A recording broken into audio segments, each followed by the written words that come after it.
This strong suspicion that it's going to be a really ugly week for these guys.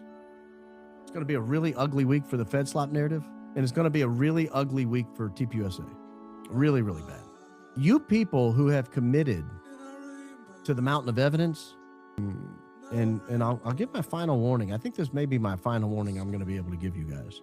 You should run, don't walk, and try to get a deal. She had braids on today, gentlemen. Braids.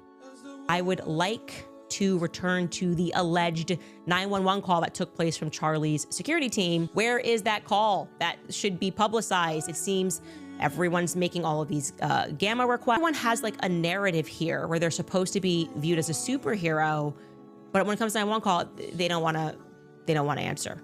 May have an answer to that, and I want to say we're just at the beginning of this. We're going to have a lot more for you. This is going to be a crazy week. I don't know what's happened since the preliminary hearing, but it seems like true heroes are actually arising, and people are starting to speak out, tell you about the tip, the solid tip, I would like to add. So solid that I would very much caution people not to lie on record about this very quickly. Tip that we received is that the call did in fact take place. Not only that, it lasted anywhere from 3 to 5 minutes. So apparently someone phones 911 and then did not engage with the 911 operator. It sounds as though it's dropped, running for approximately 5 minutes without the caller recognizing that it was still on. It's like a 911 call turned butt dial. But in the midst, what was heard on this call, and what was captured rather on this call, is, quote, "We got him.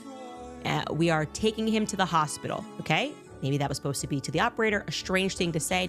Almost sounds to me almost like a status update, followed by chaos, followed by a voice saying, "Get out of the way," followed by what sounds like high rates of like speed is coming across, so the car is moving quickly.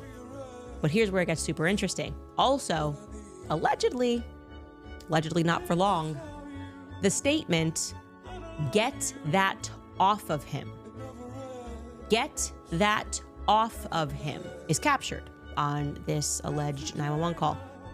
Get what off of him is the first thing I think. Couple of options. Okay, Charlie didn't have much on him. He had a necklace which had broken. He had on a white Freedom t-shirt. He had on a Rode microphone. Needed to somehow get off of him. That doesn't really make sense because Brian's pretty clear that went into him. So I don't know. But I will say that if this is true, and I believe that it is, then it might go somewhere.